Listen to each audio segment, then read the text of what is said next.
Very good morning. कैसे हैं आप लोग? Very good morning. कैसे हैं आप लोग? आई होप कि आप लोग अच्छे होंगे। तो चलिए, आज हमारा टॉपिक है, आज हम भारत में पठार के बारे में पढ़ेंगे। आज भारत के पठार के बारे में पढ़ेंगे। तो ये भी बहुत इंपॉर्टेंट टॉपिक है और यहाँ से अभी क्वेश्चंस आते हैं, तो ध्यान रखिएगा आप लोग। आज हम लोग भारत के पठार के विषय में बात करेंगे और आज हम लगभग 2-3 क्लासेस कवर करेंगे ताकि जल्दी से जल्दी आप लोगों का कवर हो जाए और हम लोग फिर नेक्स्ट टॉपिक पे आगे बढ़ेंगे। तो चलिए, इससे पहले स्टार्ट करने से पहले मैं जो है कि अनअकैडमी प्लेटफॉर्म के विषय में थोड़ा बात कर लेता हूँ आप लोगों से, जो कि आपके लिए बहुत आवश्यक भी है। जैसा कि आप सभी लोग जानते हैं कि अनअकैडमी इंडिया का लार्जेस्ट लर्निंग प्लेटफॉर्म है। जैसा कि आप सभी लोग जानते हैं कि जो अनअकैडमी है, आज की डेट में वर्तमान समय में इंडिया का लार्जेस्ट लर्निंग प्लेटफॉर्म बन चुका है और यहाँ पर लाखों के तादाद में बच्चे पढ़ने आते हैं और योग्य तथा अनुभवी टीचर भी पढ़ाते हैं। और यहाँ की इसकी प्रमुख कुछ विशेषता है जिसकी वजह से ये इंडिया का लार्जेस्ट प्लेटफॉर्म बना है।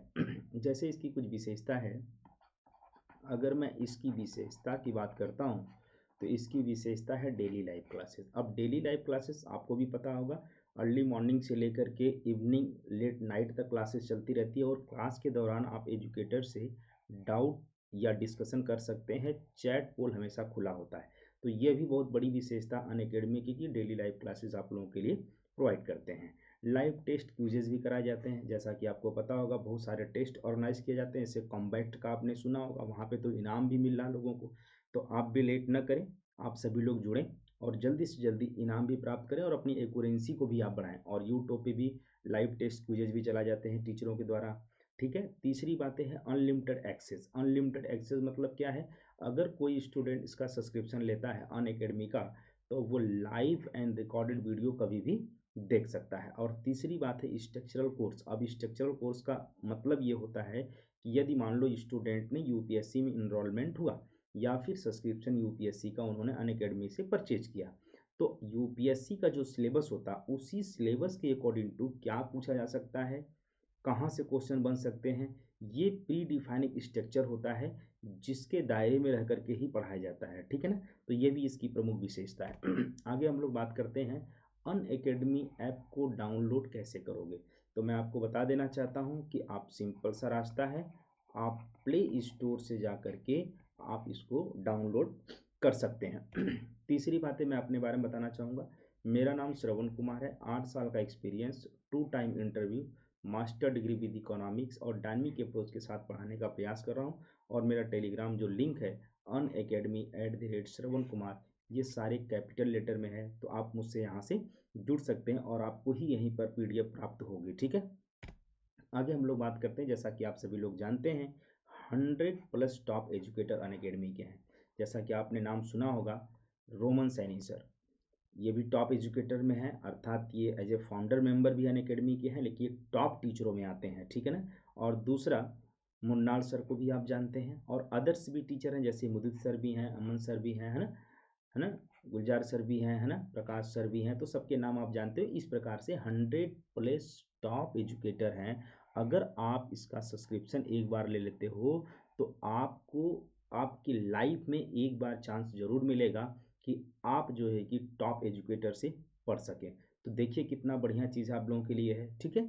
आगे हम लोग बात करते हैं, कुछ कम्प्रहेंसिव सिलेबस भी है। जैसे आपने देखा होगा कि कई ऐसी संस्थाएं होती हैं, कई ऐसे इंस्टीट्यूशंस होते हैं, कई ऐसे ऑनलाइन प्लेटफॉर्म होते हैं जहाँ पे आधा अधूरा चीज़ें कराई जाती है, लेकिन अनअकैडमी एक ऐसा प्लेटफॉर्म है जहाँ पे अपने पूरे सिलेबस को कम्प्रहेंसिव फॉर्म में रखता है।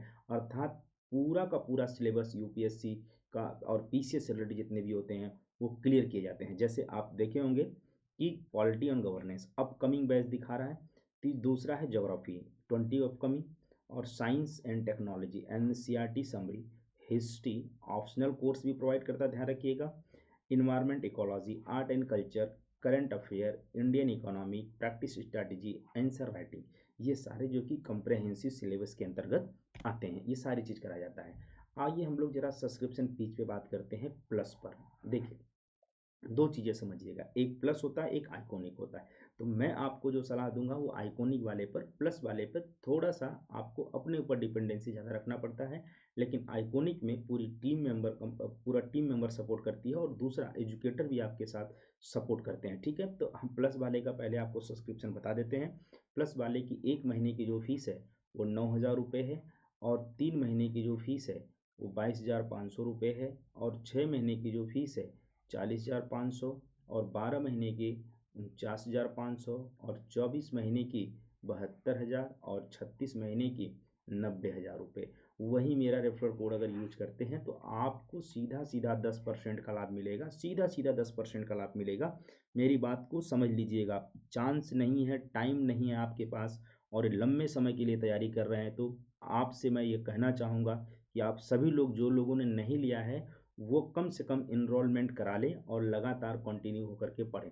क्योंकि मैं बता देना चाहता हूँ कि आप जब यूट्यूब पे पढ़ते हैं, किसी भी संस्था का लेक्चर सुनते हैं, तो वो आधा अधूरा होता है। जब तक आप प्रॉपर तरीके से गाइडलाइन में नहीं आएंगे, तब तक आपके लिए प्रॉब्लम एक बनी रहेगी, आपका सब कुछ अधूरा ज्ञान प्राप्त होगा।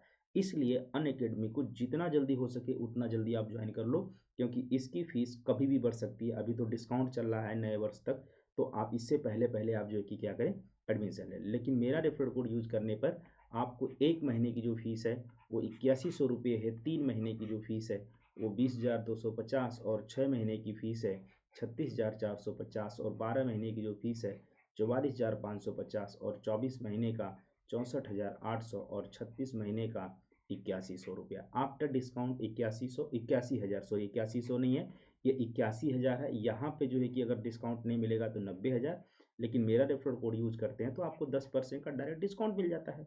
तो सिंपल है, 81,000 36 महीने का अगर आप डिवाइड कर लो तो आपको लगेगा कि 1 साल का इतना फीस तो कहीं नहीं होता होगा। 1 साल का अगर आप मान के चलो इतना फीस, अब मुश्किल भी नहीं है ये चीज़ कि 81,000 रुपया आप अगर साल साल करके करें, तब भी आप जो कि 81,000 रुपया आराम दे सकते हैं, और आप आराम से अपनी तैयारी को पूर्णतः कंप्लीट कर सकते हैं। ठीक है, आइए हम लोग आगे बात करते हैं। इसी प्रकार से आइकॉनिक कुछ सब्सक्रिप्शन है। आइकॉनिक सब्सक्रिप्शन में हमने बताया आपको कि पूरा टीम मेंबर जो है कि सपोर्ट करती हैं। अब प्लस एक एजुकेटर भी होगा जिसको आप चूज करेंगे, वो भी क्या करेंगे सर, सपोर्ट करेंगे। ठीक है, तो यहाँ पे आपको सपोर्ट मिल जाता है, क्योंकि आप लॉन्ग टाइम के लिए प्रिपरेशन कर रहे हैं, तो स्वाभाविक बात है आपके पास एक गाइडर होना चाहिए। गाइडर जब तक नहीं होगा तब तक इम्पॉसिबल हो जाता है, कोई चीज़ को करने के लिए इम्पॉसिबल हो जाता है। तो मैं आपसे कहना चाहूँगा, इसकी जो फीस है वो 12 महीने की 69,500 रुपये, 24 महीने की 1,07,000 रुपये, और 36 महीने की 1,41,000। अगर मेरा रेफरल कोड यूज करते हैं तो आपको 10% का डिस्काउंट मिलेगा। यही फीस 12 महीने की जो हो जाएगी वो 62,550, और 24 महीने की जो फीस हो जाएगी 96,300, और 36 महीने की जो फीस हो जाएगी 1,26,000 रुपये। अब आप 1,26,900 रुपये हो जाएगा आफ्टर डिस्काउंट 36 महीने का, इट मीन्स 3 साल का। ठीक है, आइए देखिए कुछ ऑप्शनल भी है। अब आपको पता है कि ऑप्शनल एक ऐसा पड़ाव होता है मेंस में, जहाँ पे अगर ऑप्शनल में कम नंबर उठे तो मेंस क्लियर नहीं हो पाता है। मैं स्पष्ट बहुत पिछली वाली की क्लास में ही बताया मैं आपको, और इस वाले भी क्लास में मैं बता रहा हूँ आपको। देखिए यहाँ पर जो है कि आपको मार्क्स का जो लेवल रखना पड़ता है 280 या 290 या 300 प्लस, तभी आपका इंटरव्यू कॉल हो पाता है। क्योंकि आप जीएस में भी कुछ मार्क्स उठा लेते हैं तब आपको इंटरव्यू कॉल हो जाता है। लेकिन ये मत समझना कि 280 या 290 या 300 पाना इतना आसान है। आप सेल्फ से करेंगे, मुश्किलें फंसेंगी, मुश्किलें बहुत ज़्यादा क्रिएट होंगी। इसलिए मैं सभी लोगों से कह रहा हूँ कि आप जितना जल्दी हो सके उतना जल्दी ऑप्शनल वाला जो है कि सब्सक्रिप्शन आप जरूर लें, और उसके साथ साथ जो है कि आइकॉनिक वाला सब्सक्रिप्शन आप ले लें। तो 1 महीने का जो इसकी फीस है देख लो कितना कम है, 5,000 रुपये। 6 महीने का जो है 22,500, और 12 महीने का 27,500, और 24 महीने का 40,000, और 36 महीने का 50,000 रुपये। लेकिन मेरा रेफरल कोड अगर यूज करते हैं तो आपको 10% का डिस्काउंट मिल जाता है। वो 10% का डिस्काउंट मतलब क्या, अब 1 महीने की जो फीस लगेगी आपकी 4500 रुपये, देखो कितना कम फीस है। और 6 महीने की 20,250, और 12 महीने की 24,750, और 24 महीने की 36,000, और 36 महीने की 45,000 रुपये फीस है। मात्र इतनी फीस है। आप सोच सकते हैं कि 15,000 रुपये साल का पड़ा आपका। अब आप खुद सोचिएगा, मैं आपको सोचने के लिए वक्त दे रहा हूँ, आप खुद सोच के बताइएगा क्या इतने कम फीस में कोई ऑनलाइन प्लेटफॉर्म संस्था इतनी अच्छी फैसिलिटी दे सकती है, जहाँ पर आप टॉपर एजुकेटर के साथ पढ़ते, एक नहीं आप 10 टीचर से एक ही सब्जेक्ट का आप चीज़ें पढ़ सकते हैं। ठीक है, उम्मीद करता हूँ कि आप मेरी बातों को समझेंगे, मेरी भावनाओं को समझेंगे। तो जितना जल्दी हो सके आप मुझसे कनेक्ट करें और जो है कि टेलीग्राम से जुड़ें और जो है कि अनअकैडमी का सब्सक्रिप्शन लीजिए। ठीक है, आगे हम लोग बात करते हैं मोस्ट कॉम्पिटिटिव। ये आप जानते हैं सभी लोग, मैं आपको बता देना चाहता हूँ ओनली 6 महीने आपके पास बचा हुआ है। 2021 का जो एग्ज़ाम है आपके पास 6 महीने से तो अब कम ही समय बचा होगा, तो आप जल्दी करें, लेट मत करें। जितना जल्दी करेंगे उतना ही सफलता आपके नज़दीक होगी। ठीक है, आगे हम लोग चलते हैं। देखो अल्टीमेट जीएस बैच जो है कि बाइलिंगुअल में शुरू हो रहा है। ठीक है, जैसा कि आपने देखा होगा अलग अलग हमारे अध्यापकगण का ग्रुप है। ठीक है, जीएस 6 मंथ का है batch course for the prelim 2021 का, जैसा कि आप सभी लोग जानते हैं। और यहाँ पे जो है कि 1 ईयर का है यूपीएससी और सीएससी 2022 के लिए है, और 2 ईयर का है जो है कि 2023 के लिए। तो अभी से शुरू हो रहा है, तो आप जितना जल्दी हो सकते हैं इनरोलमेंट हो जाइए और अब जल्दी से जल्दी अपने कोर्स को कंप्लीट करें। अब आपको बता देना चाहता हूँ ये 21 दिसंबर से स्टार्ट हो रहा है। जैसा कि आपको पता ही होगा 21 दिसंबर निकल चुका है। फुल सिलेबस कवरेज किया जाएगा टॉप एजुकेटर के द्वारा। प्रीलियम टेस्ट सीरीज और analysis with the analysis PDF study material मिलेगा। डेडिकेटेड डाउट क्लियरिंग सेशन भी होगा, इंटरव्यू प्रिपरेशन भी होगा। तो ये सारी चीज़ें कंबाइन एक साथ हो रही है, तो इतना बढ़िया आप अवसर नहीं प्राप्त कर सकते हैं। तो आप जितने जल्दी हो सके उतने जल्दी जुड़ने का प्रयास करो। देखो अलग अलग टाइम में 21 दिसंबर 21 दिसंबर 21 दिसंबर, तो आप देख सकते हैं मिशन क्या है। ये मिशन 2022 का है, ये मिशन 2022 का है, ये मिशन 2021 का है, और ये मिशन 2023 का है। आप मेरी बात को समझ गए होंगे। ठीक है, तो ये तीनों मिशन लगातार शुरू हो रहा अनअकैडमी हमारे फैमिली की तरफ से, हम भी उसके एक मेंबर हैं। आपको अच्छा लगता है तो लाइक और शेयर जरूर करें और साथ साथ सब्सक्रिप्शन लेने का प्रयास करें। Iconic price high coming soon, मैं बार बार कहता हूँ, पिछली बार मैंने अपने सारे स्टूडेंट्स को इन्फॉर्म किया था कि आप लोग प्राइस हाई कमिंग सून एक जो है कि कंपटीशन ही है समझे इसको। ठीक है, आइकॉनिक सब्सक्रिप्शन के लिए। ठीक है, connect with the personal coach. अगर आप जो है कि सब्सक्रिप्शन आइकॉनिक सब्सक्रिप्शन लेते हैं तो connect with the personal coach, हमने पहले बता चुका, आपको पूरा टीम मेंबर सपोर्ट करता है, प्लस जो है कि एजुकेटर भी सपोर्ट करते हैं। तो आप अपने मुताबिक जो आपको बढ़िया लगता है, ठीक है ना, जो भी एजुकेटर आपको अच्छा लगता है, आपको लगता है कि इनसे आपका एग्जाम निकल सकता है, तो बिल्कुल उनको फॉलो करें। तो यहाँ पे आइकॉनिक सब्सक्रिप्शन के अंदर में एक आपको पर्सनल कोच मिलते हैं। ठीक है ना, कस्टमाइज योर स्टडी मटेरियल, जो कि आपके जो पढ़ने में सहयोग करते हैं, और जो इसका स्टडी मटेरियल मिलता है बिल्कुल कस्टमाइज मिलता है। कस्टमाइज मतलब एकदम कम और उसका आउटपुट ज़्यादा निकले। ठीक है ना, अटेंड स्टडी बूस्टर सीरीज आप करेंगे तो आपका जो है कि स्टडी क्या हो जाएगा, बूस्टर करेगा, बहुत तेजी के साथ आगे बढ़ेगा। अभी part of the high intensive workshop होगा इसमें। ठीक है, प्रैक्टिस आंसर राइटिंग भी डेली कराया जाएगा। Accelerated your the preparation with the daily content के ऊपर, और main test series with the evaluation कराया जाएगा। ये सब फायदे हैं और आप ध्यान रखिएगा। तो इसको जो है कि आप तुरंत जो है कि जुड़ने का आइकॉनिक से प्रयास करें। ठीक है, मैं यही आप लोगों से कहना चाहूँगा, जितनी जल्दी हो सकता है उतनी जल्दी जुड़े। आइए हमारी क्लास है UPSC CSC pre cum mains, हम लोग इस पे बात करेंगे। आज हम लोग बात करने वाले हैं, तो चलिए हम लोग अपने टॉपिक पे बात करते हैं। आज का जो हमारा टॉपिक है भारत ने पठार या भारत के पठार। देखिए ध्यान से इस बात को पढ़िएगा, मैं पूरा समझाऊंगा, लेकिन इसमें क्या क्या चीज़ें हमें पढ़ना है वो चीज़ें हमें ध्यान में होना चाहिए। तो हम लिखते हैं भारत के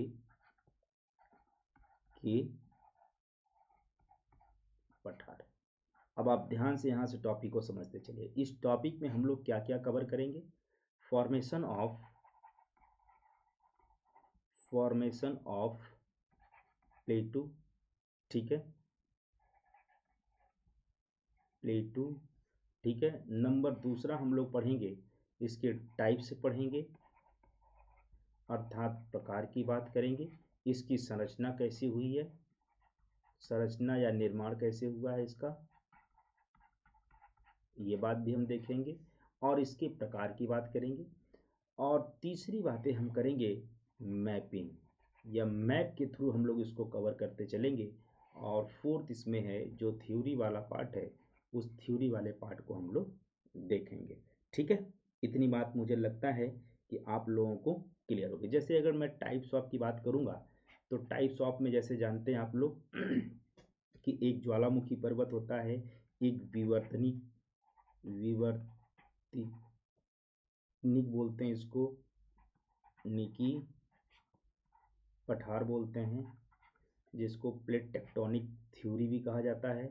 और दूसरा जो है कि ज्वालामुखी पठार, ठीक है, आप लोग सुने होंगे। तीसरा जो है कि एक होता है विच्छेदित पठार।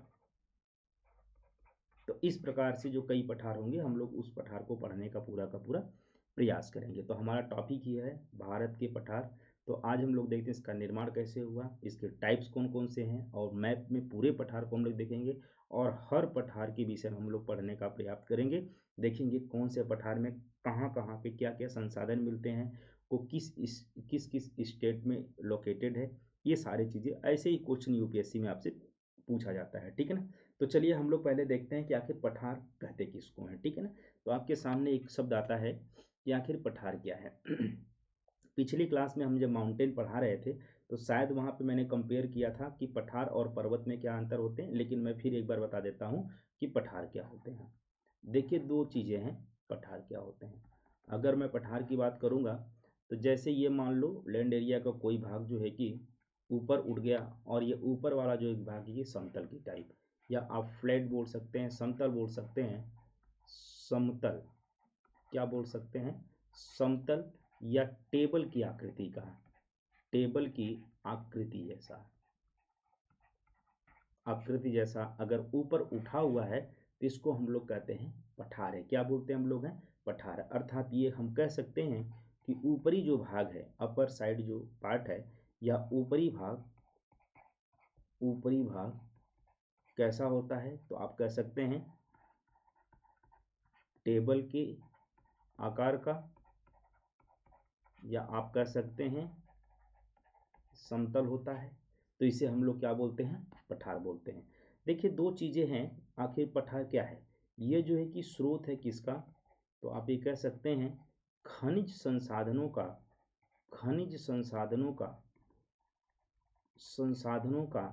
क्या होता है, ये स्रोत होता है। किसका स्रोत होता है, अर्थात आप देखे होंगे जितना भी प्लेटूज होते हैं वहाँ पे खनिज संसाधन पाए जाते हैं।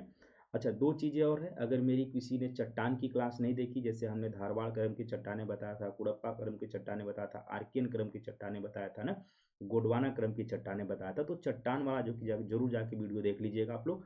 तो वहाँ से और भी आपको क्लियर हो जाएगा, क्योंकि उस चट्टानों की अपनी प्रमुख विशेषता होती है जहाँ पे खनिज पाए जाते हैं। तो हर जगह उस चट्टानों की बात की गई है, इसलिए आपको ज़रूरी होगा कि वो चट्टान वाला वीडियो ज़रूर देख लीजिएगा आप लोग। ठीक है ना।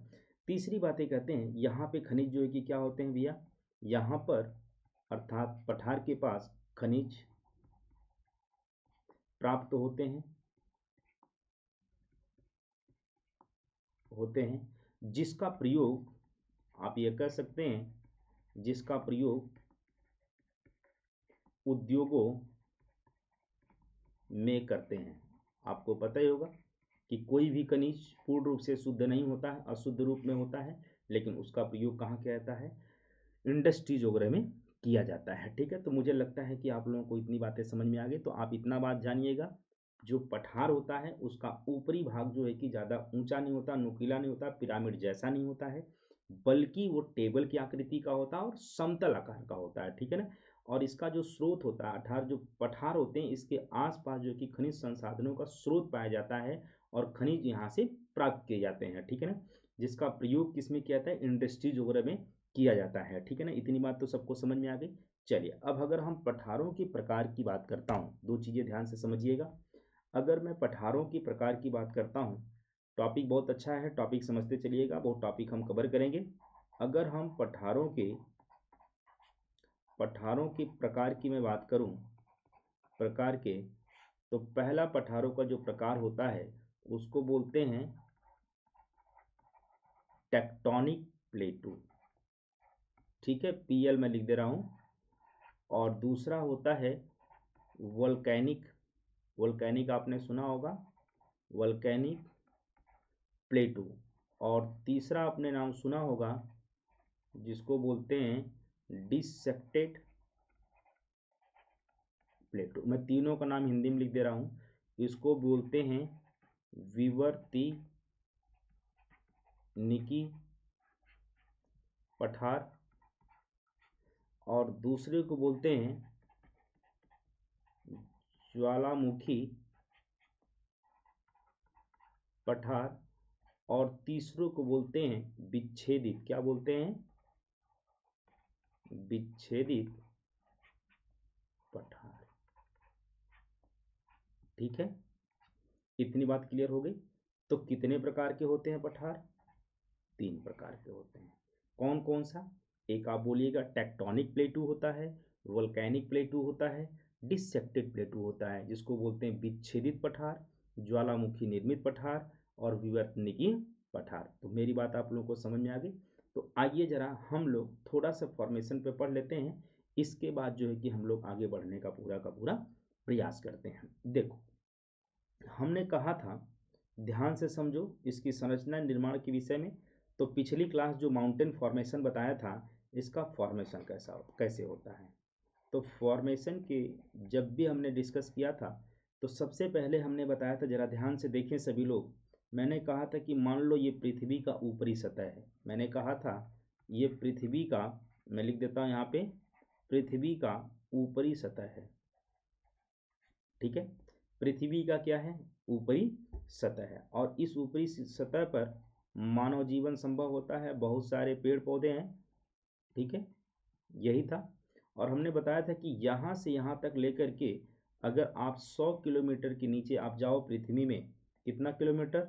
100 किलोमीटर अगर जाओगे, तो इस वाले भाग को, 100 किलोमीटर जो अंदर वाला भाग है, उसे कहा जाता है स्थल मंडल कहा जाता है। इसको क्या कहा जाता है? स्थल मंडल, अर्थात लिथो स्फीयर कहा जाता है। अब 100 से लेकर के अगर आप 400 किलोमीटर तक चले जाइए अंदर, 400 किलोमीटर तक, तो इस वाले जो भाग को क्या कहा जाता है? मैंने प्लेटू वाले माउंटेन वाले में पढ़ाया था ये बातें, आप वहाँ से भी कनेक्ट कर सकते हैं। इसको कहा जाता है दुर्लभ मंडल, स्थैनोस्फीयर। इसको क्या कहा जाता है? स्थैनोस्फीयर कहा जाता है। ठीक है, और हमने आपको शायद बताया होगा, आपको याद होगा, इसी दुर्बल मंडल में जो टेम्परेचर होता है, वो टेम्परेचर कितना होता है? तो हमने बताया था आप लोगों को 1900 डिग्री सेल्सियस इतना होता है टेम्परेचर। ठीक है, और इसी टेम्परेचर के कारण से यहाँ पे जो मेटल होते हैं वो मैग्मा के रूप में पाए जाते हैं। किसके रूप में पाए जाते हैं? मैग्मा के। तीसरी बातें हम लोग आपको बताया था उस समय कि ये जो इसका नीचे वाला पार्ट, मतलब स्थल मंडल का निचली और दुर्बल मंडल का ऊपरी वाला भाग, ये जो है कि दोनों, देखो हालांकि में ये दोनों सटे ही होते हैं, ठीक है, लेकिन एक पार्ट ही है। इस पार्ट को कहा जाता है प्लेट। क्या कहा जाता है? प्लेट। अर्थात कि सम्मिलित रूप से वह भाग जो लिथोस्फीयर और दुर्बल मंडल से जुड़ा हो, उसको हम लोग बोलते हैं प्लेट। और हमने बोला कि यहीं पर संवहनी धारा का विकास होता है, और संवहनी धारा की वजह से ये क्या करती हैं, आपस में प्लेटें क्या करती हैं? टकराती हैं। क्योंकि दाब जो है कि अधिक होने के कारण से क्या होता है? आपस में दोनों ऊपर से जा करके टकराती हैं। ठीक है ना। और हमने इस बात को आप लोगों को बताया भी था, जब आप माउंटेन फॉर्मेशन का पढ़ रहे थे, तो उसमें हमने आपको बताया थे बातें। अब देखो जरा, हम लोग विवर्तनीय टेक्टोनिक प्लेटों पे बात करते हैं हम लोग हैं। तो जैसे पहला हेडिंग डालो आप लोग, टेक्टोनिक, टेक्टोनिक प्लेटो। इसको हिंदी में क्या बोलते हैं? विवर्तीय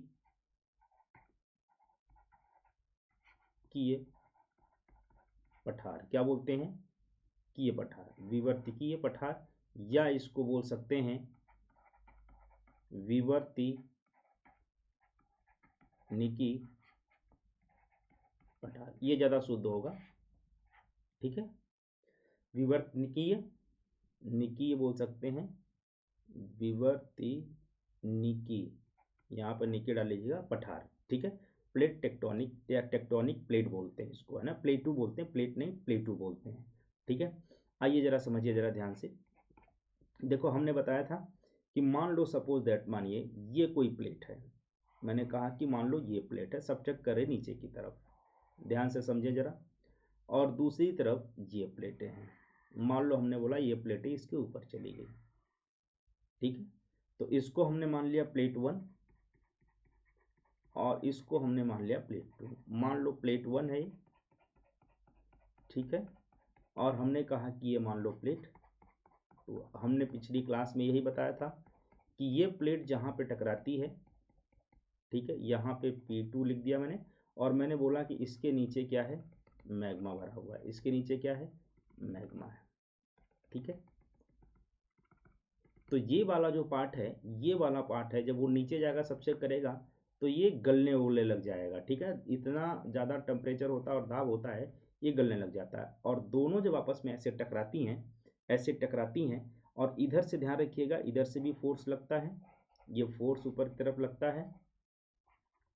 ठीक है, और यहाँ टकराती है तो मैंने बताया था कि यहाँ बीच में क्या बनाता, फोल्ड माउंटेन का क्या हो जाता है, निर्माण हो जाता है। जब कोई भी चीज़ में बीच में टकराएगी तो स्वाभाविक बात है ऊपर का हिस्सा क्यों ऊपर उठ जाता है, रीजन क्या है, क्योंकि नीचे से भी क्या बहुत तेज़ी के साथ क्या लगता है, फोर्स लगता है, तो इस वजह से ये ऊपर की तरफ ऐसे उठ जाता है। तो यहाँ पे हमने बताया था कि यहाँ पे माउंटेन का निर्माण हुआ।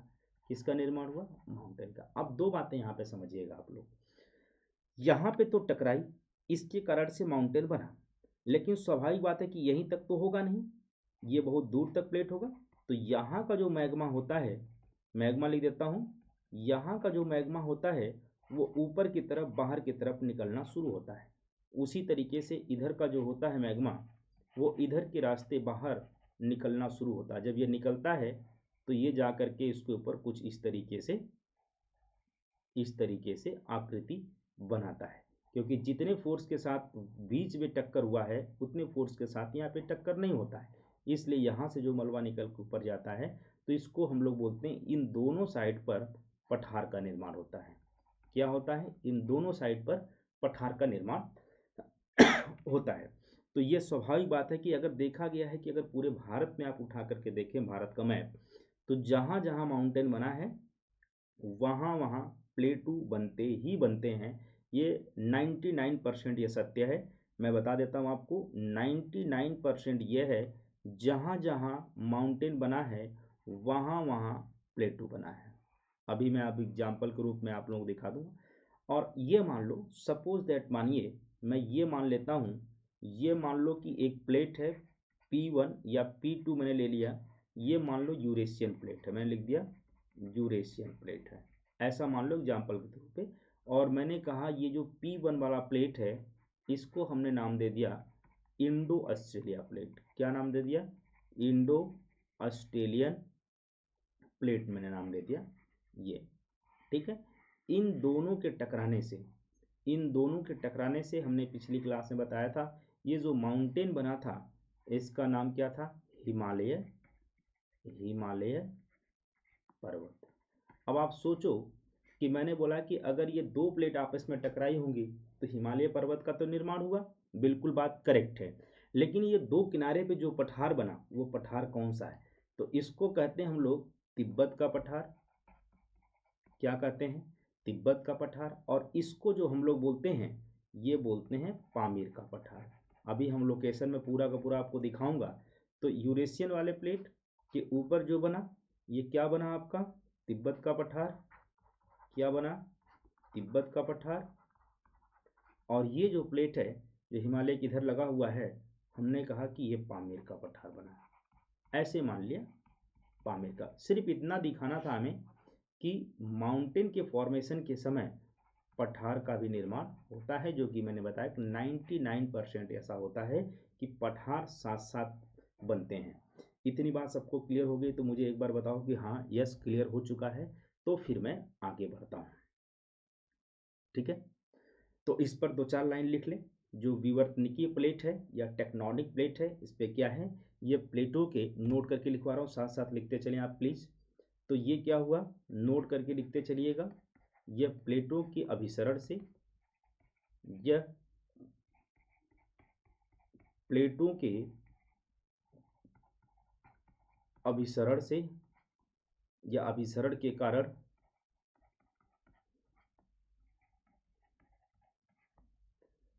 निर्माण हुआ, इसका निर्माण हुआ, अर्थात जो है कि आप कह सकते हैं किसका किसका, तो मैं लिख देता हूं,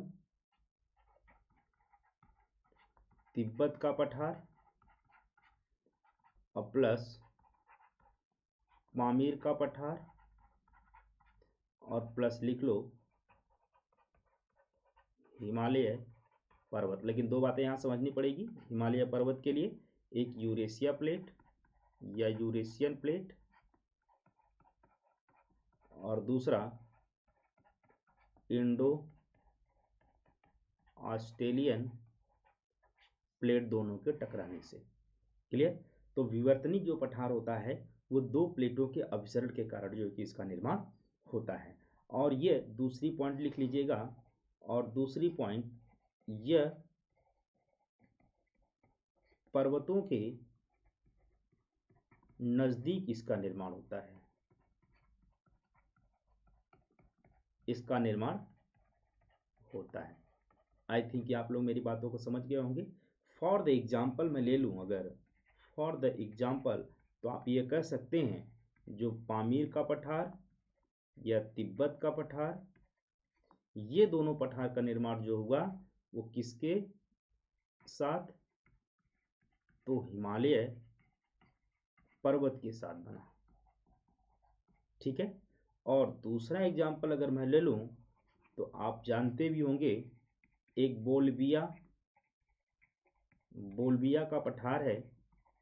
ये पठार जो है कि वैसे एंडीज पर्वत के पास बना। ये जो है कि साउथ अमेरिका में है। कहाँ है? साउथ अमेरिका में। आई थिंक कि आप लोगों को इतनी बातें समझ में आ गई। इतनी बातें समझ में आ गई तो मुझे एक बार बताएं प्लीज़। अगर इतनी बातें आप लोगों को समझ में आ गई तो मुझे एक बार कमेंट करके ज़रूर बताएं, और साथ साथ आप लोग लिखते चलें, क्योंकि बहुत आराम से पढ़ा रहा हूँ, आप लिख भी सकते हैं आराम से। ठीक है ना? क्लियर हो गया? क्लियर हो गया आप लोगों को? चलिए अब अगला हम चलते हैं दूसरा पठार, सेकेंड पठार। अभी मैं मैप पे पूरा समझाऊंगा और सारे पठारों के विषय में बताऊंगा। दूसरा पठार जिसको बोलते हैं वोल्केनिक प्लेटू पठार, हिंदी में ज्वालामुखी पठार। देखो अगर एक लाइन में बताओगे तो इसका निर्माण जो है कि ज्वालामुखी क्रिया के द्वारा होता है, क्रिया के कारण हुआ। अब आइए समझिएगा, जैसे मान लो हमने बताया आपको, ये मान लो कोई वोल्केनो है, इस प्रकार से, ये कोई मान लो वोल्केनो है, इस प्रकार से है, और ये नीचे जो है कि सारे मैग्मा भरे हुए हैं। मैंने बोला कि ये मान लो कोई मैग्मा है, ये मैग्मा नीचे है। अब देखिए जरा, जब यहां से मैग्मा बाहर की तरफ निकलेगा तो स्वाभाविक बात है ये क्या करेगा, इस प्रकार से नीचे आएगा। ऐसे आप मान के चले, जैसे मान लो ये पेन है और इस पेन में बीच में होल है, और होल में से अगर मैं पानी डालूं तो तेजी के साथ ऊपर जाएगा, तो इसी के ऊपर पहले आकर के चारों तरफ से क्या होगा, गिरेगा, क्योंकि पानी तो आकाश में जा नहीं सकता। वो पानी क्या होगा, इसी के चारों तरफ क्या होगा, इसी के चारों तरफ जो कि गिरेगा। एक ऐसा लेयर आएगा कि ये बह करके किनारे किनारे जो है कि एक लेयर टू लेयर क्या हो जाने लग जाएगा, जमा होने लग जाएगा। तो वही मैं आपको बता रहा हूँ कि जब ऊपर तेजी के साथ में फोर्स में मैग्मा ऊपर गया तो आ करके क्या हो जाता है, ऊपर ही गिरने लग जाता है। तो कुछ इस प्रकार से आकृति का वो क्या करता है, निर्माण करता है। मैंने बोला कि इस प्रकार से आकृति का निर्माण करता है। ठीक है ना? ऊपर ही आता है और ये इस तरीके से निर्माण करता है। इस प्रकार से मैं बना दे रहा हूँ, आप लोग समझ रहे होंगे, आप पूरा समझ रहे होंगे तो एक बार कमेंट करें जरा हाँ। इस प्रकार से मैं कर रहा हूँ। एक समय ऐसा ये बाहर भी निकलता है, ऐसा नहीं कि बाहर नहीं निकलता है, बाहर निकलता है, इस प्रकार से बाहर भी निकलता है, और इस साइड में भी जाएगा, इस साइड में भी जाएगा, और इस साइड में भी जाएगा मैग्मा। इस तरीके से वो बाहर निकलता और ये लावा के रूप में निकलता। हमने बताया भी था जब हमने ज्वालामुखी पर्वत पढ़ाया था।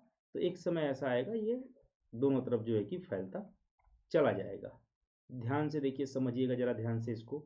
इसके ऊपर फिर एक लेयर ड्रॉ होगी, जितना ज़्यादा निकलता चला जाएगा एक लेयर से बनता है, इसके ऊपर क्या होगा, चला जाएगा। ठीक है, ये लेयर से बन जाएगा, ये पार्ट क्या बन जाएगा, लेयर नुमा बन जाएगा।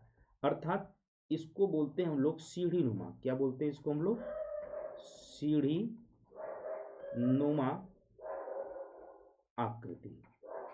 क्या बनता है, सीढ़ी नुमा आकृति। इसको बोलते हैं जब लेयर टू लेयर अगर होता है, लेयर जब एक दूसरे के ऊपर लेयर चढ़ती है तो इसको हम लोग बोलते हैं ट्रैप। क्या बोलते हैं हम लोग हैं, ट्रैप। क्या बोलते हैं इसको हम लोग, ट्रैप। क्या बोलते हैं इसको, फिर दोबारा ट्रैप। और इसके नीचे आपको पता होगा कि इधर जो है कि इस वाले पार्ट में जो है कि अपना पेड़ पौधे सब होते हैं, हर दोनों की तरफ होते हैं। ठीक है, ऐसे मैंने बना दिया। तो ये इस तरीके से जो है कि आकृति बना लेता है। इसलिए इधर वाला जो है कि मतलब ये कहा गया कि ये जो टोटल बना दोनों तरफ, इसको बोला डक्कन का ट्रैप। क्या बोला गया इसको, डक्कन का पठार बना। क्या बना, डक्कन का पठार या डक्कन ट्रैप बोलते हैं। क्या बोलते हैं इसको, डक्कन ट्रैप बोलते हैं। अब आप एक चीज़ समझिएगा जरा ध्यान से कि जब ये निकला तो हमने आपको बताया था कि जब बाहर निकलता है, ठीक है, ये बाहर निकलता है तो नीचे क्या होता है, ग्रेनाइट होता है। ऊपर निकलता है तो क्या हो जाता है, बेसाल्ट। क्या, बेसाल्ट के रूप में निकला तो स्वाभाविक बात है यहाँ पे बेसाल्ट पाया जाएगा। क्या पाया जाएगा, बेसाल्ट। और बेसाल्ट की वजह से क्या पाया जाएगा, काली मिट्टी का निर्माण होगा। किसका होगा, निर्माण होगा। ठीक है, काली मिट्टी का निर्माण होगा। अर्थात ये जो है कि बेसाल्ट की चट्टानें होंगी। किसकी होगी, बेसाल्ट की चट्टानें बनेंगी। क्लियर, किसकी बनेंगी, बेसाल्ट की चट्टानें बनेंगी। ठीक है ना। तो ये आप एक लाइन में कह सकते हैं, ज्वालामुखी क्रिया के कारण जो है कि इसका निर्माण होता है। तो ज्वालामुखी क्रिया के कारण इसका निर्माण होता है। इसका क्या होता है, निर्माण होता है। मेरी बात इतनी समझ में आ गई होगी सबको। अब आप ये कह सकते हैं यहाँ पे कौन सी मिट्टी पाई जाती है, काली। और काली मिट्टी में किसकी खेती होती है, कपास की खेती की जाती है। ध्यान में रखिएगा आप लोग, किसकी खेती की जाती है, कपास की खेती की जाती है। और ध्यान में एक चीज़ रखिएगा, अब एग्जाम्पल के रूप में रखना है अगर, तो एग्जाम्पल के रूप में दे सकते हैं, जैसे मालवा का पठार वोल्केनिक पठार है। नंबर दूसरा कर्नाटका का पठार, ये भी वोल्केनिक है। और नंबर तीसरा आंध्रा का पठार, ये भी क्या है, वोल्केनिक है। ठीक है, अर्थात आप क्रिया लिखना है तो आप लिख सकते हैं। मान लो जब मैग्मा जो है कि बाहर निकलता है, जब बाहर निकलता है तो मैग्मा फिर क्या होता है, कूल होता है। मैग्मा जो है कि क्या होता है, ठंडा होता है। और ठंडा होने से ये जो पठार बनता है, ये कठोर जो चट्टानें एकदम मतलब ठोस हो जाती हैं, इसको हम लोग बोलते हैं ज्वालामुखी पर्वत का निर्माण हुआ। ज्वालामुखी पर्वत का निर्माण हुआ। इतनी बात आप लोगों को क्लियर आ गई। इतनी बात अगर क्लियर हो गई है तो आप प्लीज़ एक बार कमेंट करके ज़रूर बताएं, यस सर बिल्कुल क्लियर है। फिर मैं आगे बढ़ता हूँ। ठीक है, इसको बोलते हैं वोल्केनिक पठार, ज्वालामुखी निर्मित पठार या ज्वालामुखी पठार बोलते हैं। ठीक है, ये ज्वालामुखी क्रिया के कारण इसका निर्माण होता है। और यहाँ पर जो है कि बेसाल्ट ज़्यादा पाया जाता है। बेसाल्ट की वजह से यहाँ की मिट्टी क्या होती है, काली पाई जाती है। और कपास की खेती के लिए बहुत उपजाऊ मानी जाती है मिट्टी। ठीक है ना, जैसे मालवा का पठार, कर्नाटका का पठार, आंध्रा का पठार, ये सब क्या है, ये सब ज्वालामुखी निर्मित। जब अफ्रीका से इंडिया टूट करके अलग हुआ था तो वो जो प्लेट था वो घिसते हुए बड़ी तेजी के साथ में गया। तो ऐसा माना जाता है कि अब वहाँ पे वोल्केनो नहीं निकलता, बल्कि उस समय वोल्केनो आया हुआ था। तो उस समय जो कि इन सब पठारों का क्या हुआ था, निर्माण हुआ था। ये कई वर्ष साल पहले की बात है, अब की बात नहीं है। क्लियर हो गया, चले हम आगे हम लोग चलिए। अब तीसरे पठार की हम लोग बात करते हैं। अब हम लोग क्या करते हैं, तीसरे पठार की बात करते हैं। थर्ड नंबर की पठार की जो बात करते हैं, इसको बोलते हैं विच्छेदित। क्या बोलते हैं, विच्छेदित। डिसेक्टेड बोला जाता है इंग्लिश में, डिसेक्टेड प्लेटू या पठार कहा जाता है। क्लियर हो गया, चलिए ये देखो क्या होता है। ये मुख्य रूप से पठार का, जब मुख्य पठार का, ऐसे लिखिएगा, जब मुख्य पठार का मुख्य पठार का क्या होता है, क्षरण होता है, तो उससे निर्मित या उससे निर्मित क्या कहा जाता है, उसको विच्छेदित पठार कहा जाता है।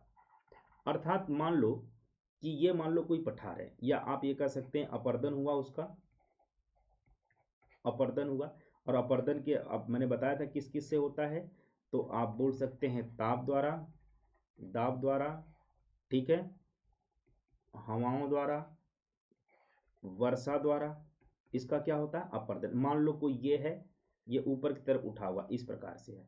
अब इस पर जो है कि ताप पड़ा, ठीक है, दाब पड़ा, वर्षा हुआ, तो ये धीरे धीरे क्या हो जाएगा, एक समय ऐसा आ जाएगा ये कट छट करके क्या हो जाएगा, छोटा हो जाएगा, ये नीचे की तरफ क्या हो जाएगा, छोटा हो जाएगा। तो ऐसे पठारों को कहा जाता है विच्छेदित पठार। इसका सिर्फ एक ही एग्जाम्पल बहुत बढ़िया है, जो दक्कन का पठार है, ध्यान रखिएगा, दक्कन का जो पठार है वो क्या है, वो विच्छेदित पठार भी हो चुका है, विच्छेदित पठार का एग्जाम्पल है। क्योंकि पहले इसकी हाइट थोड़ा ऊपर थी, लेकिन अब वो क्या हुआ, ताप दाप हवाओं वर्षाओं के कारण में क्या होगा, विच्छेदित हो गया। ये बिल्कुल जो है कि अब इसका नीचे चला गया भाग। इसको हम लोग अवशिष्ट पदार्थ भी, या अवशिष्ट पर्वत की तरह होता है, ऐसे लिख लीजिएगा, अवशिष्ट या अपशिष्ट पर्वत की तरह भी होता है, अवशिष्ट पर्वत की तरह होता है, ठीक है। मुझे लगता है कि इतनी आप लोगों को चीज़ें समझ में आ गई होगी। इससे बोला जाता है डिसेक्टेड पदार्थ, अर्थात विच्छेदित पठार कहा जाता है। अर्थात जो मुख्य भाग होता है पठार का, वही कट छट के जब एक दूसरी आकृति बन जाती है, उससे छोटा वाली आकृति बन जाती है, तो उसे क्या कहा जाता है, विच्छेदित पठार कहा जाता है। इतनी बात सबको क्लियर हो गई, तो मुझे बताइए कि हाँ सर क्लियर हो गया। अब हम आप लोगों को मैप पे दिखाऊंगा, और मैप पे दिखाने के बाद फिर हम लोग एक एक पठार के विषय में उसकी विशेषता पढ़ेंगे, कहाँ तक उसका विस्तार हुआ है, ठीक है, लोकेटेड कहाँ तक है, उसकी विशेष खासियत, उसकी विशेषता में क्या है, कौन सा खनिज पाया जाता है, थोड़ा इस विषय पर हम लोग चर्चा करेंगे। लेकिन ध्यान रहे, आप लोग अगर वीडियो को देख रहे हैं तो प्लीज़ आप इसको शेयर करें, लाइक भी करें, मैक्सिमम लोगों तक इसको कम से कम पहुँचाएँ यार, आप ही लोगों के लिए तो क्लासेस ली जा रही है ना। तो चले हम लोग आगे बात करते हैं, फिर चलें, बिल्कुल आगे चलें, चलिए ठीक है। अब एक मैप बनाइए आप लोग, स्क्रीनशॉट ले लिया करें आप सभी लोग। देखिए मैपिंग अगर हम करता हूँ, एक मैप बनाता हूँ मैं, मान लो अगर मैं मैप बनाता हूँ तो ये मान लो थोड़ा सा आप लोग इस तरीके से बनाइएगा, ठीक है, ताकि जो है कि अच्छा से लगे आप लोगों को, ठीक है, और आप लोग समझदार हो ही। अब हमसे जो बन जा रहा है मैं बना रहा हूँ, आप लोग भी ट्राई करिएगा कि पूरा बनाने का, ठीक है।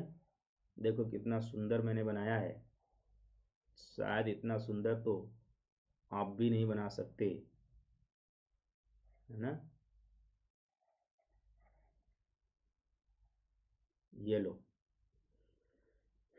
बढ़िया बन गया, ठीक है। भारत का मैप इस तरीके से आप लोग बना लीजिएगा। देखो मैं लिखता हूँ, ये जो ऊपर इसकी है, ये ऊपर एक पठार का निर्माण हुआ है, इसको बोलते हैं हम लोग हैं, ध्यान से देखिएगा आप लोग, इसको बोलते हैं पामीर का पठार। क्या बोलते हैं इसको, पामीर का पठार। और यहाँ पर एक माउंटेन है, एक माउंटेन है जो तिब्बत चाइना होके गया हुआ है, इसको हम लोग बोलते हैं कुनलुन पर्वत, ध्यान से समझिएगा। और आपको पता ही होगा कि यहाँ से अगर आप देखें, यहाँ से, तो ये हमारा ग्रेट हिमालय है, आपको ये बात तो पता ही है, ये हमारा क्या है, ग्रेट हिमालय है, इस प्रकार से होके गया हुआ है, ठीक है। तो ये हमारा महान हिमालय है, महान हिमालय, ठीक है। इस दोनों हिमालय के बीच में, या दोनों पर्वत के बीच में, यहाँ पे एक पठार है जिसका आप सभी लोग नाम जानते हैं, सभी लोग नाम जानते हैं, इसको बोलते हैं तिब्बत का पठार। क्या बोलते हैं हम लोग, तिब्बत का पठार, आप सभी लोग जानते हैं। चलिए यहाँ पर एक माउंटेन है, ये ऊपर की तरफ गया हुआ है, चाइना में है ये गया हुआ है, इसको बोलते हैं ताइसान, ताइसान पर्वत। और एक जो है कि इधर है जिसका नाम है हिंदकुश। क्या बोलते हैं इसको, है हिंदकुश माउंटेन। लिखिएगा सभी लोग, हिंदकुश पर्वत है। क्लियर। और जैसा कि आप सभी लोग जानते हैं, ये दिल्ली जेएनयू तक गुजरात से होते हुए राजस्थान, गुजरात, ये वाले में है अरावली पर्वत, जो कि मैंने आप लोगों को बता चुका हूं। अरावली की सारे श्रेणियां, अरावली पर्वत। अब एक चीज समझिएगा, अरावली पर्वत की पास वाला अगर हम भाग देखें, ये वाला अगर आप देखोगे तो ये वाला, ये जो पार्ट है अरावली से सटा हुआ, ये वाला पार्ट, ठीक है, इस वाले पार्ट को बोलते हैं मेवाड़ का पठार। मेवाड़ का पठार।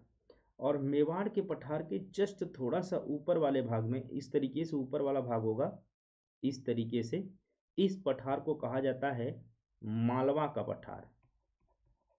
मालवा का पठार ध्यान में रखिएगा आप लोग सभी, तो बहुत ईमानदारी से बनाइएगा। ये है मेवाड़ का पठार और ये है मालवा का पठार।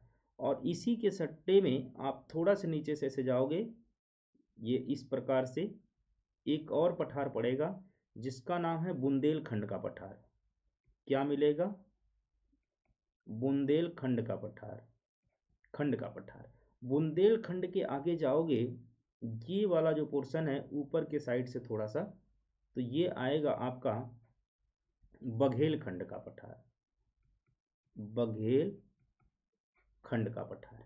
और बघेलखंड के आप जाओगे आगे तो आपको पता ही होगा, ये एक पठार जो कि झारखंड में है, इस पठार का नाम है छोटा नागपुर का पठार। क्या नाम है इसका? छोटा नागपुर का पठार। आई थिंक आप लोगों को पता ही होगा। और यहाँ पर एक पठार है मेघालय में, ऐसे बना लीजिएगा, मेघालय में इस प्रकार से एक पठार है जहाँ पे गारो खासी जयंतियाँ हैं। इस पठार को कहा जाता है शिलांग का पठार। क्या कहा जाता है? शिलांग का पठार। अब आइए जरा यहाँ पे ध्यान से देखिएगा, ये जो है कि ये एक पर्वत श्रेणी है जिसको बोलते हैं विंध्याचल। ठीक है, विंध्याचल। ये पूरा का पूरा जो है कि सासाराम तक गई हुई है। इस पर जो है कि कैमूर की एक पहाड़ी है, इस पर ये ऊपर बनाया गया है, कैमूर की पहाड़ी है, कैमूर की पहाड़ी। मैं लिख दे रहा हूँ आप लोगों को, ये पूरा, ये टोटल गया हुआ श्रेणी सासाराम तक, बिहार के सासाराम तक गया। यहाँ पे बघेलखंड का पठार ऊपर बनाया हूँ, ध्यान रखिएगा आप लोग, है ना। ठीक है, ये पूरा सासाराम तक गया हुआ, ठीक है। और इसी के नीचे छोटी छोटी जो है कि, जैसे ये देखे हो सतपुड़ा, क्या नाम है? सतपुड़ा। और फिर एक रेंज है सतपुड़ा के बाद महादेव, महादेव के बाद फिर एक रेंज है, इस रेंज का नाम है मैकाल। और इन तीनों को जो है कि मिला करके, इन तीनों को जो है कि पूरा का पूरा, ये मान के चलो, ये वाला पार्ट जो है कि ताप्ती नदी वाला है, ये ताप्ती नदी वाला इसी बीच में से आती है, मैंने बताया था नदियों में, आप ध्यान से देख लीजिएगा।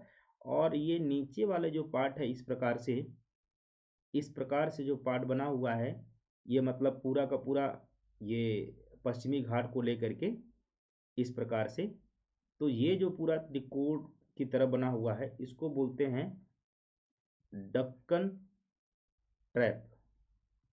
क्या बोलते हैं? दक्कन ट्रैप। और यहीं पर जो है कि कर्नाटका का पठार है। किसका है? कर्नाटका का। और यहीं पर ये लगा हुआ इस प्रकार से मिलेगा इधर, तो ये है आंध्र प्रदेश का पठार, आंध्र प्रदेश का। तो इनको मिला करके कहा जाता है दक्कन का पठार। ये पश्चिमी घाट पे सटा हुआ है, दक्कन का पठार होगा, ठीक है ना। और इसके बाद आप आओगे यहाँ पे तो आपको पता ही होगा नीलगिरी पहाड़ी। क्या है? नीलगिरी, नीलगिरी पहाड़ी। इसके बाद इधर आओगे, एक और आपको मिलेगा सॉरी, एक और आपको मिलेगा यहाँ पर दंडकारण्य, दंडकारण्य का पठार। क्लियर हो गया सभी लोगों को? इसको क्या कहा जाएगा? दंडकारण्य का पठार। क्लियर हो गया ना सबको? एकदम देख लीजिएगा, इन सारे पठारों के विषय में हम लोगों को क्या करना है? पढ़ना। और ये हमारा पूर्वी घाट है, ये हमारा पश्चिमी घाट है, आपको पता ही होगा। ये हमारा पश्चिमी घाट और ये हमारा पूर्वी घाट है। आई थिंक एक बार आप लोग स्क्रीनशॉट ले लें आप आराम से, फिर हम लोग इसके आगे जो है कि धीरे धीरे बढ़ते हैं। ठीक है, क्लियर हो गया सभी लोग? एक बार आप लोग ध्यान से देख लें। हमने बताया कि मेवाड़ का पठार ये है, ये फिर मालवा का पठार, बुंदेलखंड का, बघेलखंड का। ठीक है, तो 4 पठार आपको यहाँ पे मिल जाएंगे। अब आप देखिए जरा ध्यान से समझे। हमने बताया था कि जहाँ जहाँ पर्वतों का निर्माण हुआ है वहाँ वहाँ पठारों का निर्माण हुआ है। अगर इस आधार पे आप देखें, इधर के वाले आधार पे या इससे लेकर के देखें, तो ये जो है कि ताइसान का और ये पामीर का, ये बना एक पठार, पामीर का पठार। यहाँ पे कुन्नुल पर्वत, यहाँ पे ताइसान, और दोनों के बीच में एक पठार निर्माण हुआ। ये महान हिमालय, कुन्नुल, दोनों के बीच में तिब्बत का पठार हुआ। ये देखो अरावली पर्वत, ये जो कि पठारों का निर्माण हुआ। अगर इनके बीच में देखोगे तो ये विंध्याचल का पर्वत जो है और अरावली के बीच में इन पठारों का निर्माण हुआ है। अब ये पश्चिमी घाट, ये भी पर्वत के समान ऊंचे होते हैं, तो यहाँ पर और ये पूर्वी घाट, दोनों के बीच में क्या हुआ? पठार का निर्माण हुआ। ठीक है, तो इस प्रकार से पूरे भारत में अगर देखा जाए, हमने बोला कि 99% अगर देखा जाए तो जहाँ जहाँ पर माउंटेन का फॉर्मेशन हुआ है वहाँ वहाँ पे पठारों का निर्माण हुआ है। क्लियर बात? इतनी क्लियर बात हो गई? इतनी क्लियर बात होगी तो एक बार मुझे बताएं सभी लोग, क्लियर है एकदम बिल्कुल? अगर क्लियर हो गया तो एक बार मुझे जल्दी से बताएं कि जी सर बिल्कुल क्लियर है, तब फिर मैं आगे चलता हूँ। क्लियर? अब हम लोग जो है कि 2 चीज़ें आप लोग समझ लो, 2 चीज़ें देखो। अंतः पर्वतीय पठार किसे कहते हैं? स्टार मार के बता रहा हूं। अंतः पर्वतीय पठार किसे कहा जाता है? किसे कहते हैं? ठीक है, तो आप ये बोल सकते हैं कि एक पठार मतलब जब दो तरफ से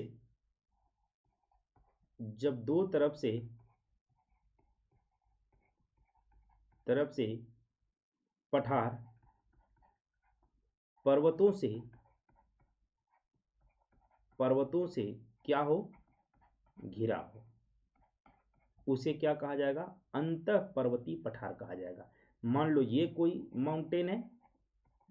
माउंटेन है, और दूसरा माउंटेन मान लो ये है, और इन दोनों के बीच में जो पठार का निर्माण हुआ है इसे क्या कहा जाएगा? अंतः पर्वतीय पठार कहा जाएगा। क्लियर हो गया? अंतः पर्वतीय पठार कहा जाएगा। इतनी बात सबको समझ में आ गई? तो चलिए अब हम लोग पहले पठार की बात करते हैं। हमारे पास देखते हैं मेवाड़ का पठार। किस पे देखते हैं अब लोग? है पहला पठार हम लोग पढ़ेंगे, पहला पठार जिसका नाम है मेवाड़ का पठार।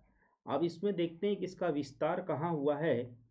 तो विस्तार अगर हम देखें तो आप ये देख सकते हैं, मैं मैप में दिखाता हूँ। This is the part of the Rajasthan, और इधर जाओगे एमपी का पार्ट पड़ेगा। इधर वाला राजस्थान, ये जो इसके वेस्ट में है, आप नॉर्थ में बोल सकते हैं। नॉर्थ वाला जो ये पार्ट है राजस्थान में भी है, और इधर वाला जो ईस्ट वाला जो पार्ट है एमपी में भी है। तो इसका जो विस्तार हुआ है राजस्थान और एमपी दोनों में हुआ है ना। तो इसका जो विस्तार की अगर बात करें या लोकेटेड अगर हम बात करें, लोकेटेड कहाँ है, तो आप ये कह सकते हैं राजस्थान प्लस एमपी में। ध्यान रखिएगा आप लोग, आप मैप में भी देख के पता कर सकते हैं। ठीक है, अब एक सुनिए सर ध्यान से। दूसरी बात क्या है कि यह जो है कि पठार जो है कि यह पठार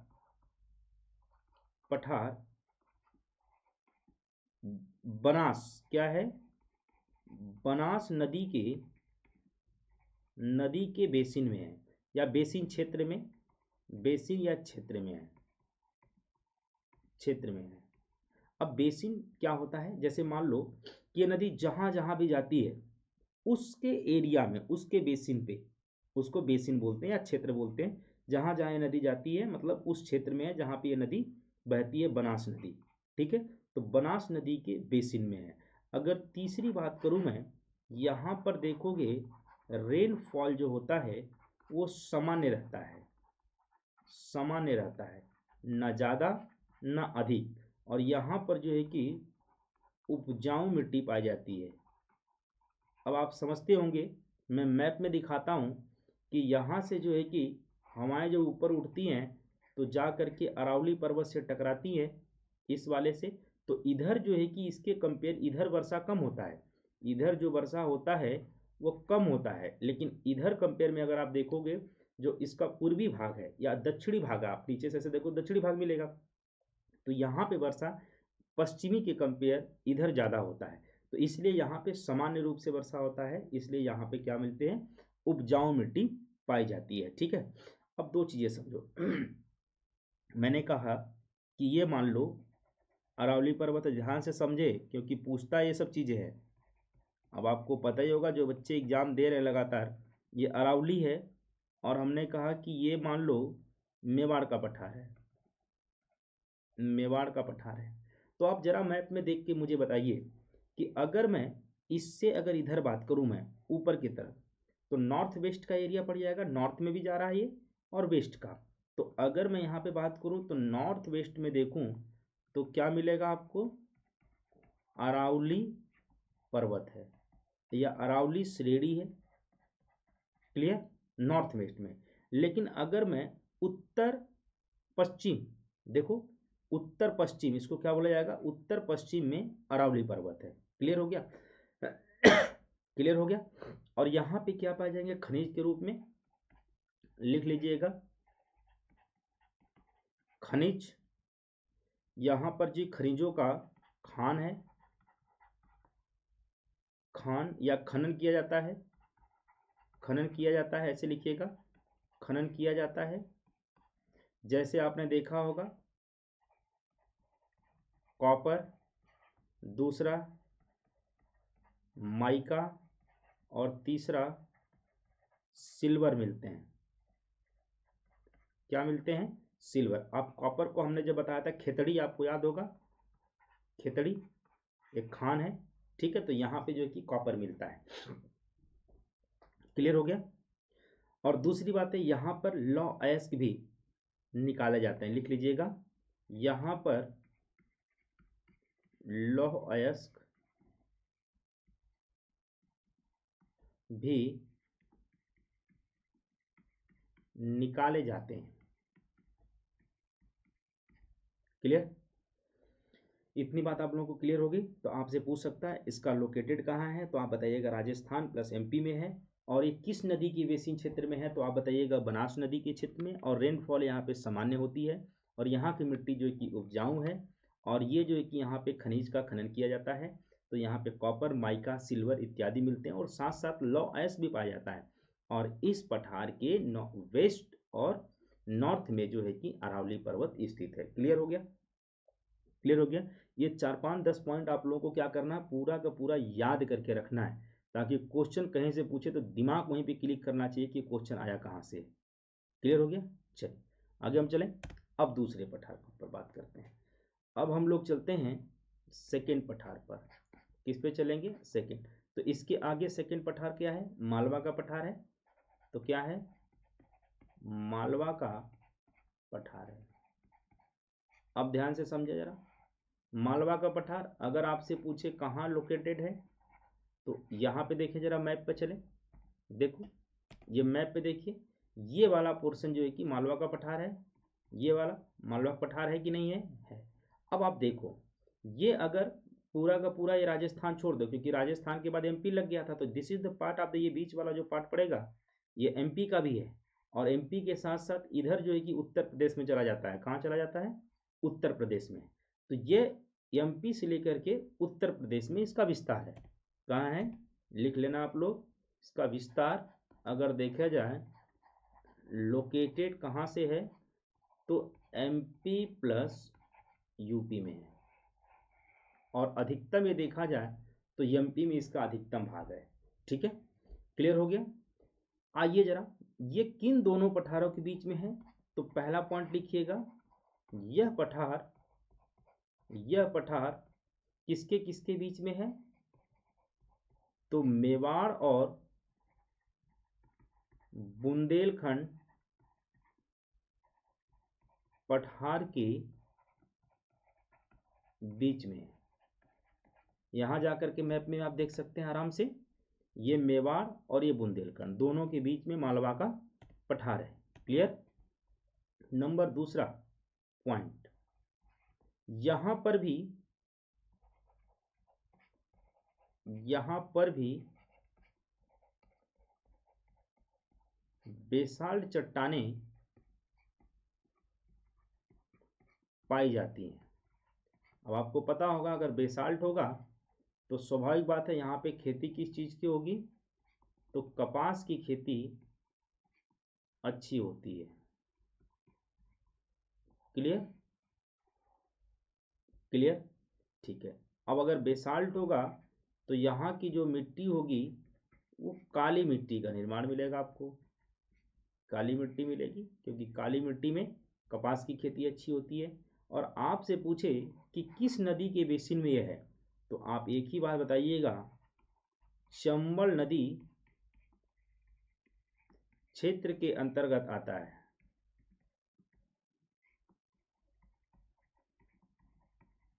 क्लियर? और आपको पता होगा ये जो है कि नदी, चंबल नदी कहाँ से निकलती है? और हम आपको बताए थे जनापांव हिल्स से निकलती है। आप यहीं पे ध्यान रखें, ठीक है।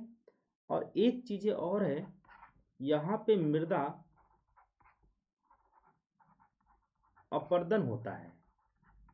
अपर्दन होता है मतलब अनलिका जिसको बोलते हैं, अनलिका अपर्दन, ठीक है। और ये जो है कि नदी,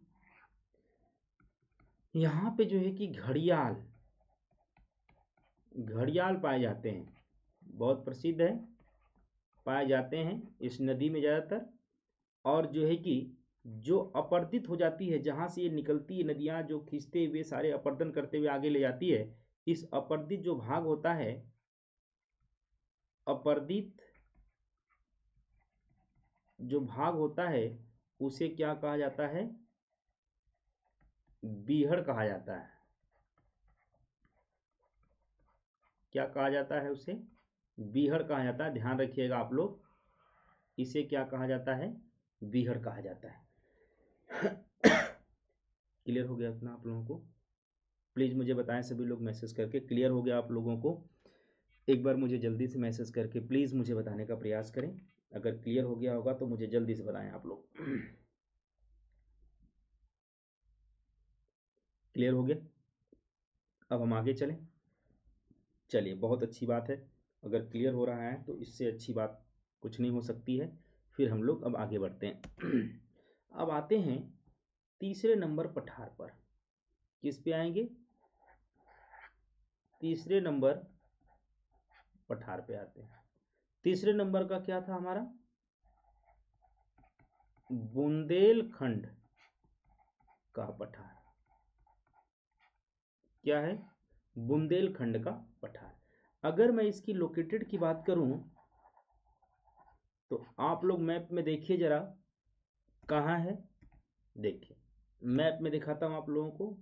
this is the part of the UP, यही है ना? ये यूपी, और इधर वाला पार्ट जो है कि एमपी का लगा हुआ है। इधर वाला पार्ट क्या है? यूपी और एमपी। लेकिन मुख्य रूप से अगर ये देखा जाए तो ज़्यादातर ये जो पार्ट है, ये ज़्यादातर जो पार्ट है, ये थोड़ा सा एमपी पड़ जाता है, लेकिन ज़्यादातर उसका जो भाग है, ये भाग जो है कि उत्तर प्रदेश में ज़्यादा पाया जाएगा। ठीक है, तो इसका मतलब ये कहाँ है लोकेटेड? तो आप ये कह सकते हैं एमपी प्लस यूपी। लेकिन अधिकतम जो है, अधिकतम ये कहाँ है? यूपी वाले क्षेत्र में है। किस वाले क्षेत्र में है? यूपी वाले क्षेत्र में। नंबर 1, यह जो है, यह बेतवा नदी बेसिन में है, पहली पॉइंट। नंबर दूसरा, बुंदेलखंड बघेलखंड के बीच में है। आप देख सकते हैं ये बुंदेलखंड है, बुंदेलखंड बघेलखंड के बीच में। देखो यहाँ पे अगर देख सकते हैं तो मैप में चलिए, दोनों के बीच में किसके किसके बीच में है, ये बुंदेलखंड, ये बघेलखंड और मालवा के बीच में। ऐसे लिखिएगा, ये मालवा और उसके बीच में है। ये जो बुंदेलखंड है ये बघेलखंड प्लस मालवा के बीच में स्थित है। क्लियर हो गया। नंबर तीसरी बात अगर मैं करूं तो नॉर्थ वेस्ट में अगर देखा जाए तो इसके चंबल नदी, और साउथ में अगर देखा जाए तो इसके साउथ में विंध्याचल पर्वत है। क्लियर। अब फोर्थ में अगर इसके नॉर्थ में देखा जाए तो नॉर्थ में यमुना नदी है, यमुना नदी है। एक एक पॉइंट को ध्यान में रखिए चलिएगा। और यहाँ पर जो मिट्टी पाई जाती है, मिट्टी जो होती है, पहली बात की ग्रेनाइट यहाँ पाया जाता है और प्लस नीस पाई जाती है। इसके कारण से यहाँ की जो मिट्टी है रेड सॉइल है। क्या है? रेड सॉइल पाई जाती है। क्या पाई जाती है? रेड सॉइल पाई जाती है। यहाँ तक क्लियर हो गया सभी लोगों को? सभी लोगों को क्लियर हो गया? तो एक बार मुझे बताएं, सभी लोगों को क्लियर हो गया तो मुझे जल्दी से कमेंट करके बताएं कि जी सर क्लियर हो चुका है। फिर मैं धीरे धीरे आगे बढ़ने का पूरा प्रयास कर रहा हूँ। एक बार जल्दी से आप लोग बताएं प्लीज़ कमेंट करके। ठीक है, क्लियर हो गया ना? मैं एक बार मैप दिखा देता हूँ, फिर भी अगर क्लियर नहीं है तो एक बार मैप देखें सभी लोग। ठीक है, अब हम लोग पढ़ेंगे बघेलखंड, बघेलखंड को पढ़ करके फिर हम आगे चलते हैं। ठीक है, चलिए एक बार मैप देख लीजिएगा। मैप अगर बनाया तो मैप पे ध्यान होना चाहिए सबका, क्योंकि मैप जब तक नहीं देखोगे तब तक क्लियर नहीं होगा। फोर्थ पार्ट में हम चलते हैं। अब छोटा सा रह गया हमारे पास पठार। फोर्थ पार्ट में हमारा है बघेलखंड का पठार। ये ध्यान रखिएगा। देखिए अगर मैं इसकी बात करूं तो ये जो है कि छत्तीसगढ़ में है। कहाँ है? छत्तीसगढ़ में है। कहाँ है? छत्तीसगढ़ में है। अब पहली पॉइंट लिखिएगा, यह पठार बुंदेलखंड के पूर्व में है, पूर्व में है। और दूसरा, यहां पर रेड सॉइल, ठीक है, और या बोल सकते हैं जलोढ़ मिट्टी, जलोढ़ मिट्टी भी पाई जाती है। मिट्टियां पढ़ाऊंगा तो बताऊंगा क्यों पाई जा रही है यहाँ पे। ठीक है। और तीसरी बातें, सारे पठार जितने भी पठार हैं ये मान लो बघेलखंड का, ये मेवाड़, मालवा, बुंदेलखंड, बघेलखंड, ये जितने पठार हैं इनको कहा जाता है सेंट्रल हाईलैंड। सेंट्रल हाईलैंड कहा जाता है इन पठारों को। क्या कहा जाता है? सेंट्रल हाईलैंड कहा जाता है। आई थिंक कि आप लोगों को इतनी पता चल गया होगा। अब फिर हम आगे बढ़ें तो आप लोग मुझे बताइए कि फिर हम छोटा नागपुर के पठार पे हम लोग चल रहे हैं। जल्दी बताइए सभी लोग। ठीक है, बस इसमें इतना है, ज़्यादा इसमें कुछ खास नहीं है। क्लियर। अब हम लोग चलते हैं छोटा नागपुर का पठार। जरा ध्यान दीजिए सभी लोग। अब हम लोग चलते हैं छोटा नागपुर का पठार। जैसा कि हमने आपको यहाँ बताया कि ये मान लो ये इंडिया है, ऐसे यहाँ पे क्या है? छोटा नागपुर का पठार। इसको क्या कहते हैं? छोटा नागपुर का पठार। ध्यान दीजिएगा, बहुत इंपॉर्टेंट है। छोटा नागपुर का पठार कहा जाता है। क्लियर। अब अगर मैं इसकी बात करूं तो छोटा नागपुर का पठार, छोटा नागपुर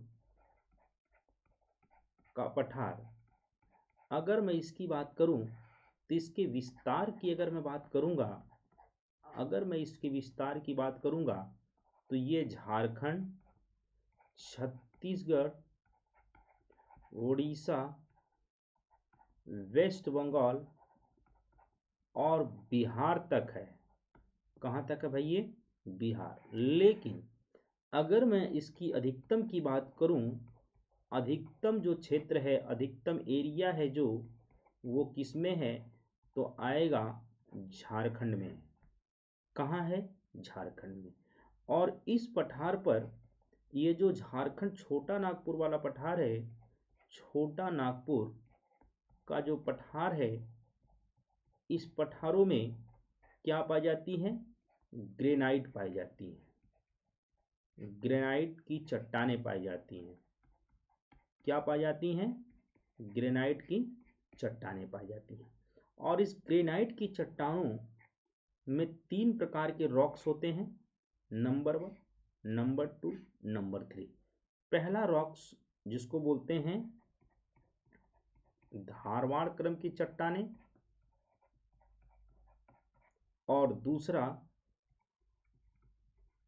कुड़प्पा क्रम की चट्टानें, और तीसरा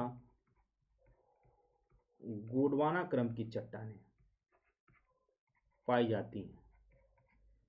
ये जो धारवाड़ क्रम की चट्टानें हैं और कुड़प्पा क्रम की चट्टानें हैं, इसमें धातुएं अधातुएं, धातु प्लस अधातु दोनों पाई जाती हैं। मैंने मिनरल्स पढ़ा रहा था संसाधन में, खनिज संसाधन में, धातुओं में क्या क्या चीज़ें आती हैं, अधातुओं में क्या क्या चीज़ें आती हैं, मैं लिखवा चुका हूँ। आप लोग वहाँ से कनेक्ट करके पढ़ने का पूरा प्रयास करो। ये जो गोंडवाना लैंड की चट्टानें हैं, इसमें जो है कि कोयला पाया जाता है। तो ध्यान रखिएगा, कोयला वाला जब हम पढ़ाएंगे खनिज संसाधन में, तो कोयला वाले को हम बताएंगे कौन कौन से क्षेत्र में कोयला पाया जाता है। ठीक है। दूसरी बातें, ये जो छोटा नागपुर का जो पठार है, ये संसाधनों में समृद्ध है, या संसाधनों का स्रोत है, या खनिज संसाधनों का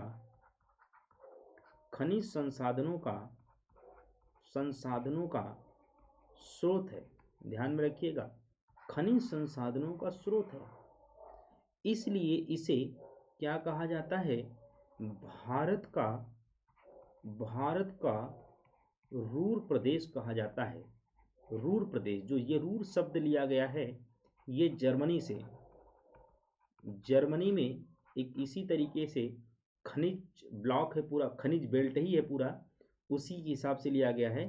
एक खनिज जो है कि बेल्ट है वहाँ पे, उसी के आधार पर भारत को भी ये कह दिया गया, ये पूरा का पूरा जो झारखंड वाला एरिया है, जहाँ पे छोटा नागपुर का पठार मिलता है, ये एक रूर प्रदेश, पूरे भारत का रूर प्रदेश के रूप में माना जाता है। ठीक है ना? क्लियर बात हो गया।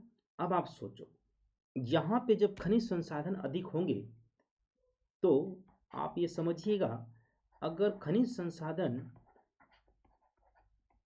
संसाधन अगर की अधिकता है, तो यहाँ पर भारी उद्योग लगाए गए हैं। क्या लगाए गए हैं? भारी उद्योग स्थापित किए गए हैं। तो स्वाभाविक बात है, यहाँ पे जो जनसंख्या का घनत्व होगा, जनसंख्या का जो घनत्व होगा, घनत्व अधिक होगा। तो ये देखा गया है कि जो धनबाद वाला क्षेत्र है, धनबाद जहाँ पे भारी उद्योग लगे हैं, भारी उद्योग, वहाँ पे जनसंख्या का जो घनत्व है, जनसंख्या का घनत्व अधिक है। घनत्व क्या है? अधिक है। यहाँ तक सबको क्लियर हो रहा है? सबको ना? एक बार मुझे बताइए, सभी लोग क्लियर हो रहा है ना? बताइए सभी लोग, एक बार सबको क्लियर हो रहा है ना? मुझे बताइए जरा, क्लियर हो रहा है सबको? एक बार मैसेज करें सभी लोग प्लीज़। मेरी आवाज़ पहुंच पा रही है ना सभी लोगों को? ठीक है। आइए जरा, ये जो झारखंड वाला ऊंचा क्षेत्र है, ये जो झारखंड वाला प्लेटू है, इसको कहा जाता है ऊंचा क्षेत्र। ये ऊंचाई पे काफ़ी है, ऊंचा क्षेत्र। ऊंचा क्षेत्र के कारण से इसे पाट क्षेत्र भी कहा जाता है, पाट क्षेत्र भी कहा जाता है। इस बात को आप लोग ध्यान में रख के चलिएगा, एक एक चीज बहुत क्लियर है। ठीक है, क्लियर। तो आइए छोटा नागपुर के पठार में हम देखते हैं ये कितने भागों में बटा हुआ है। अगर हम छोटा नागपुर पठार की बात करें, अगर हम छोटा नागपुर पठार की अगर मैं बात करूं, तो ये पठार उत्तरी भाग और दक्षिणी भाग में डिवाइड है। दक्षिणी भाग में बटा हुआ, मतलब बटा हुआ नहीं, मतलब दक्षिण भाग में एक पार्ट पड़ता है, उत्तर भाग में एक पार्ट पड़ता है। ठीक है, उत्तरी भाग में अगर ये देखा जाए तो यहां पर हजारीबाग, दूसरा पलामू का पठार भी है, यहाँ पे पठार है। ठीक है, लेकिन ये जो एरिया है पलामू वाला, ये नक्सल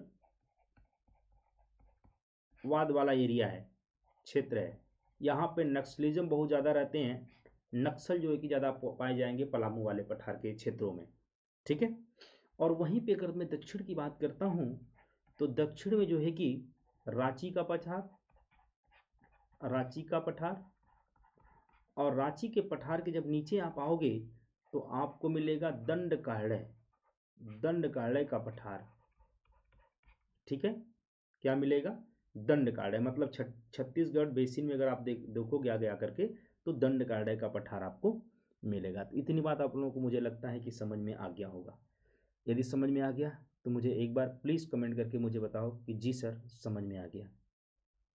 फिर हम लोग आगे चलते हैं। बताइए सभी लोगों को समझ में आ गया? तो एक बार मुझे प्लीज़ कमेंट करके मुझे ज़रा बताएं कि जी सर समझ में आ चुका है। चलिए अब हम लोग चलते हैं शिलांग का पठार। किसकी पठार की बात करेंगे?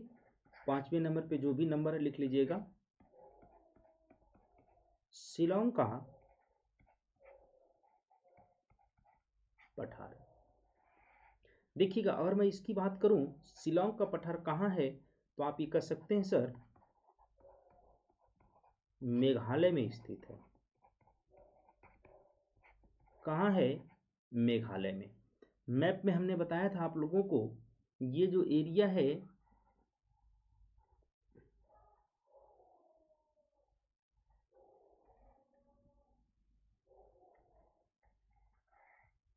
ठीक है, ये जो एरिया है हमने बताया था, ये मेघालय में जो है कि शिलांग का पठार है।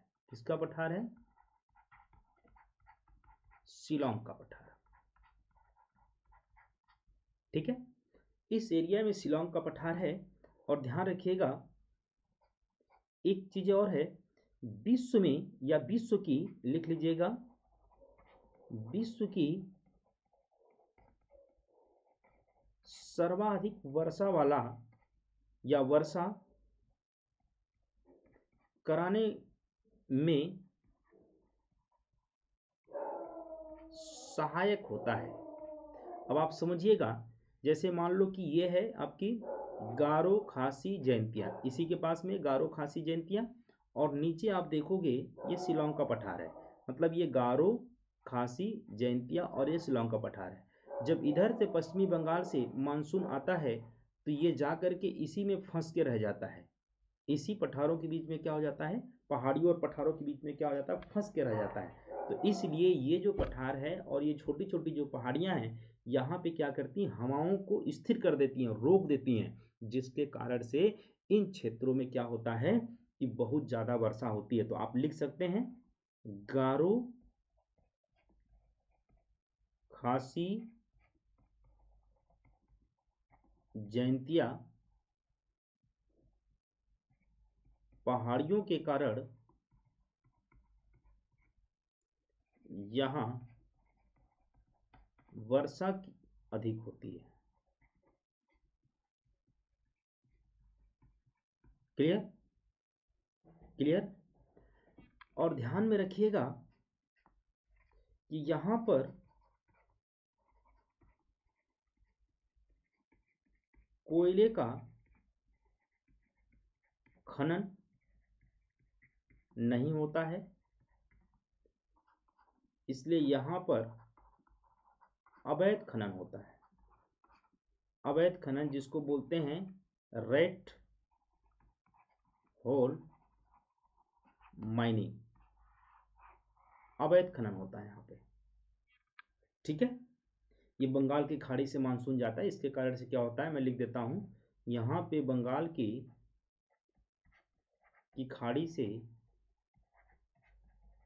से मानसून क्या करता है, प्रवेश करता है, जिसकी वजह से क्या होता है यहाँ पे वर्षा ज़्यादा करा जाता है। ठीक है, अब एक बात समझिएगा, ये जो क्षेत्र है, ये वाला क्षेत्र है, ये मेघालय और ये वाला जो क्षेत्र है, दोनों के बीच में अर्थात ये भारत का जो प्रायद्वीप है, ये प्रायद्वीप भारत का और ये मेघालय, ये दोनों के बीच में जो गैप कराता है वो मालदा गैप है, ये अलग कराता है। यहाँ पे है मालदा गैप, क्या बोलते हैं इसको, मालदा गैप है, जो मेघालय को और प्रायद्वीप को क्या करता है, अलग करता है। तो मैं यहाँ लिख देता हूँ मालदा गैप क्या करता है, मेघालय और प्रायद्वीप, भारत का जो प्रायद्वीप है को अलग करता है।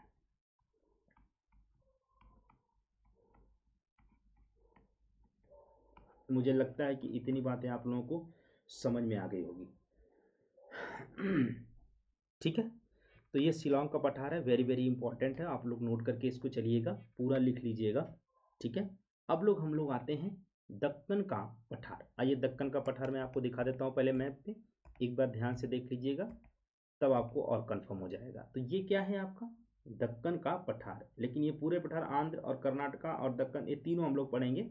ठीक है, क्योंकि इसके भाग ही हैं ये सब, क्या है दक्कन पठार के क्या है, सब भाग हैं, तो इसको हम लोग पूरा का पूरा कवर करने का प्रयास करेंगे। ठीक है, चलिए आइए आगे चलते हैं। अब अगली हेडिंग है, जो अगली हेडिंग दक्कन का पठार। ठीक है, यहां पे पहले पॉइंट लिखना है, यह पठार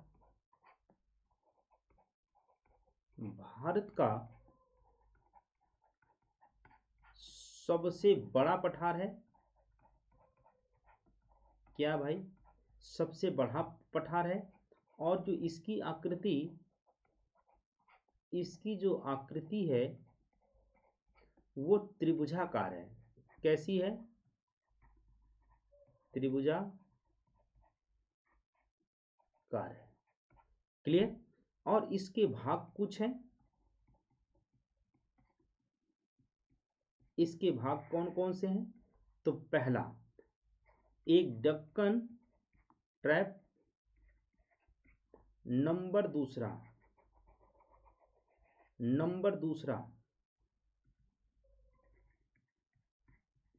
कर्नाटक पठार, और नंबर तीसरा जिसको बोलते हैं आंध्र पठार या आंध्रा का पठार। तो कितने भाग है इसके, 3 भाग है, एक दक्कन ट्रैप, दूसरा कर्नाटका का पठार, और तीसरा आंध्र प्रदेश या आंध्र का पठार कहा जाता है। क्लियर हो गया? तो चलिए हम लोग तीनों को एक साथ देख लेते हैं। पहले दक्कन ट्रैप देखते हैं।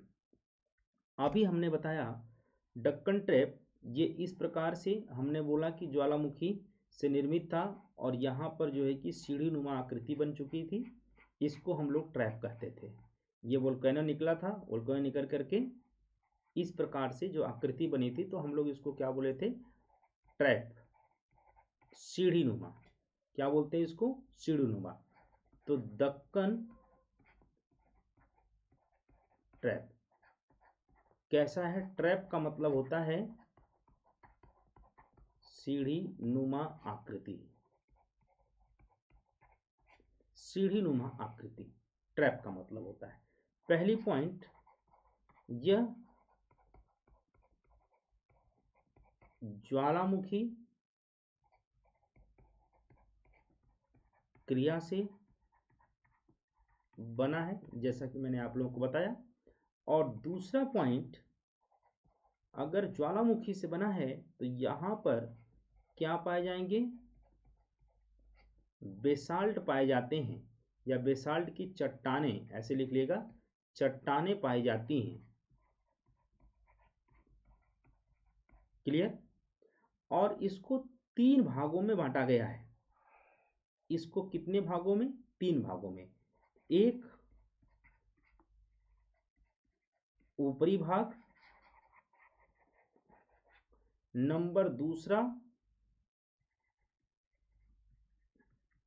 मध्य भाग,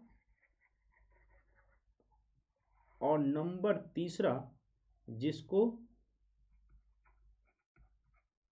नीचे वाले भाग बोले जाते हैं, या लोअर भाग। 3 भाग में। और ऊपरी जो वाला भाग है इसका विस्तार कहाँ है? तो आप ये कह सकते हैं गुजरात और एमपी में है, मध्य प्रदेश में है। अगर मैं वहीं इसकी बात करूं मध्य का, तो आप कह सकते हैं मध्य प्रदेश और महाराष्ट्र में इसका मध्य भाग है। और अगर मैं तीसरी बात करूं तो महाराष्ट्र और कर्नाटका में इसका जो लोअर पार्ट है वो यहाँ पर है। एक चीज ध्यान रखिएगा, यहाँ पर अगर तीनों में देखा जाए तो सबसे ज़्यादा लेयर की जो मोटाई होगी वो कहाँ पे होगी? तो सबसे अधिक जो मिडिल पार्ट में है, यहाँ पर लेयर की मोटाई सबसे अधिक है। ध्यान में रखिएगा इस बात को, यहाँ पे जो लेयर की मोटाई है वो सबसे अधिक है मध्य वाले भाग में, जहाँ पे एमपी और महाराष्ट्र को जो क्षेत्र कवर करता है। क्लियर हो गया डक्कन ट्रैप? मुझे बताइए सभी लोग क्लियर हो चुका है? ये हम पठार पढ़ा रहे हैं, ठीक है? तो इस वजह से आप लोग थोड़ा ध्यान में रखिएगा। टाइम क्या हो गया है जरा बहुत देख लेता हूँ मैं, ठीक है? बहुत अच्छी बात है। मुझे लगता है कि इतना तक आप लोगों को क्लियर हो चुका होगा। फिर मैं आगे बढ़ूँ, आप जैसा बताएं, और आप लोग कमेंट भी करें प्लीज़। कमेंट करते रहेंगे तो हमारे लिए थोड़ा सा अच्छा रहेगा, ठीक है? तो चलें, अब दूसरा हम लोग देखते हैं। दूसरा देखो यहाँ पे, तीसरा कर्नाटका का पठार। अब हम लोग चलते हैं कर्नाटका का पठार। यहाँ पर लिखते हैं दूसरा भाग कर्नाटका का पठार। क्लियर? अब कर्नाटका का अगर मैं पठार की बात करूं तो पहला लिखिएगा, यह ऊंचा क्षेत्र है। कैसा है? ऊंचा क्षेत्र है। ये क्या है? बहुत ऊंचा क्षेत्र है। दूसरा ये बात करूं तो यह पश्चिमी घाट से लगा हुआ है, अर्थात पश्चिमी घाट से सटा हुआ है। क्लियर? और सटा हुआ है, इस वजह से इसे क्या कहा जाता है? इस कारण से इसे मलनाद कहा जाता है।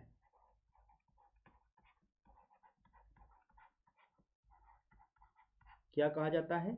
मलनाद कहा जाता है। अगर मैं तीसरी बात करूं, यहाँ पर जो सबसे ऊंचा जो है कि प्रसिद्ध पर्वत है कर्नाटका में, तो कर्नाटका में सबसे प्रसिद्ध पर्वत जो है वो बाबा बुदान की है। यहाँ से, इसी बाबा बुदान से, यहाँ से लौह अयस्क निकाले जाते हैं। क्या निकाले जाते हैं? लौह अयस्क। ठीक है।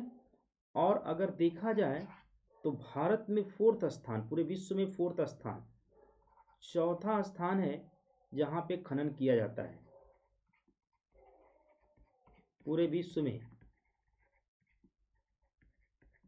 क्लियर। और 5वां पॉइंट अगर इसको देखें, जो खनन से प्राप्त होता है इसे निर्यात किया जाता है कहाँ के लिए? जापान के लिए निर्यात किया जाता है।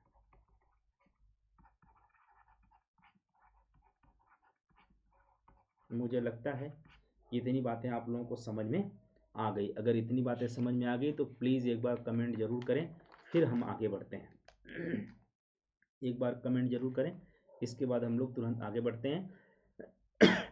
यह है कर्नाटका का पठार। अब हम लोग चलते हैं दंडकारण्य का पठार। किसकी बात हम लोग करते हैं? दंडकारण्य की पठार, या आप ये लोग कह सकते हैं कि आंध्र प्रदेश का पठार हम आगे चल के करा दे रहा हूं। अब लिखिए दंडकारण्य का पठार। दंडकारण्य का पठार, सबसे बड़ी बात है ये लोकेटेड कहाँ है? तो आप ये कहिएगा ये लोकेटेड है उड़ीसा, आंध्रा और प्लस छत्तीसगढ़। ठीक है, लेकिन यह ज़्यादातर उड़ीसा में स्थित है, अधिकतम देखा जाए। दूसरा पॉइंट, यहां खनिज ज़्यादा पाए जाते हैं। ठीक है, लेकिन इकोनॉमिक कंडीशन सही नहीं है यहाँ पर। ठीक है, अच्छी नहीं है ऐसा माना जाता है। आर्थिक स्थिति जो है वो अच्छी नहीं है। ठीक है, क्लियर। तो ये दंडकारण्य का पठार है। बस आप लोगों को थोड़ा सा बस इतना याद रखना है कि दंडकारण्य का पठार कहाँ मिलता है। अब आप देख लीजिएगा, थोड़ा बहुत बचा है जो पामीर का पठार। पामीर का जो पठार है वो कहाँ से कहाँ तक लोकेटेड है? तो ध्यान रखिएगा, इसमें कुछ खास ज़्यादा नहीं है। इसे पामीर का गांठ कहा जाता है। इसे पामीर का गांठ भी कहा जाता है। गांठ किस लिए कहा जाता है? क्योंकि यह एक तरफ हिमालय माउंटेन और दूसरा कुल्लून माउंटेन और तीसरा ताइसान माउंटेन और चौथा हिंदुकुश माउंटेन, सबको क्या करता है? एक जगह जोड़ता है। ठीक है, इसलिए इसको पामीर का क्या कहा जाता है? गांठ कहा जाता है। इतनी बात सबको क्लियर हो गई तो मुझे एक बार प्लीज़ बताएं कि हाँ सर क्लियर हो चुका है। फिर मैं आगे बढ़ता हूँ। हमें लगता है कि यहाँ पर पूरा का पूरा जो है इसकी समाप्त हो चुका। बस एक लाइन आप लिख सकते हैं आंध्र प्रदेश का, वो भी मैं करा दे रहा हूँ। आंध्र प्रदेश का पठार। तो सिंपल है ये बात। आंध्र प्रदेश ये जो क्षेत्र है, क्योंकि आंध्र प्रदेश का जो पठार है यह काफ़ी उपजाऊ क्षेत्र है। नंबर दूसरा, नंबर इसको 1 बना लीजिएगा। नंबर दूसरा, क्योंकि यह किस किस नदी के बीच में है? तो गोदावरी, या आप बोल सकते हैं कृष्णा नदी के बेसिन में है। ज़्यादातर देखा जाए तो कृष्णा नदी के बेसिन में, ये मान के चलिएगा यहाँ पे, लेकिन गोदावरी नदी भी यहाँ। तीसरी, यहाँ चावल मतलब धान की खेती प्रसिद्ध मानी जाती है। और 4th नंबर में इसके उत्तर में तेलंगाना, इसके दक्षिण में रायलसीमा पठार है। रॉयल सीमा पठार इसके दक्षिण में है, इस बात को ध्यान रखिएगा। किसके? आंध्र प्रदेश पठार के दक्षिण में रॉयल सीमा पठार है। आई थिंक आप लोगों को क्लियर हो गया होगा। तो ये हमारा पूरा का पूरा पठार वाला जो चैप्टर है, ये हमारा पूरा पठार वाला जो चैप्टर है, ये पूरा का पूरा हमारा समाप्त हो चुका है। अब हम यहाँ पे क्लास को रोक रहे हैं, नेक्स्ट क्लास से हमारी अगले दिन होगी। तब तक के लिए धन्यवाद, थैंक यू सो मच। आप सभी लोग नोट्स बना लीजिएगा, और मैं बता रहा हूँ आप लोगों को, इसको 2-3 बार 4 बार 5 बार पढ़िएगा। लेकिन फिर मैं आप लोगों को एक चीज़ बता दे रहा हूँ, आप लोग जितना जल्दी हो सके आइकॉनिक प्लेटफॉर्म, आइकॉनिक सब्सक्रिप्शन वाला अनअकैडमी का आप ले लीजिएगा, और साथ साथ ऑप्शनल वाला भी आप कोर्स परचेज कर सकते हैं। और बहुत ही चीपेस्ट बोल के चलें, बहुत ही सस्ता है, क्योंकि अभी डिस्काउंट चल रहा है और बाद में हो सकता है डिस्काउंट ना हो, तो इसलिए अभी भी डिस्काउंट चल रहा है। तो आप जितना जल्दी जल्दी आप ले सकते हैं और पीटी के लिए हमने आपको स्पेशली बता दिया, पीटी प्लस मेंस के लिए स्पेशल बैच भी अनअकैडमी में शुरू होने जा रहा है। तो 23 दिसंबर को और 21 दिसंबर को इस तरीके से 2021 वालों के लिए अलग है, 2022 वालों के लिए अलग, 2023 वालों जो एग्ज़ाम की तैयारी करेंगे उनके लिए अलग है। तो आप सभी लोग जो है कि इसको ध्यान में रखिएगा और प्रयास करें कि आप जल्दी से जल्दी इसका सब्सक्रिप्शन आप लोग ले लें। चलिए तब तक हम लोग मिलते हैं, धन्यवाद, थैंक यू सो मच।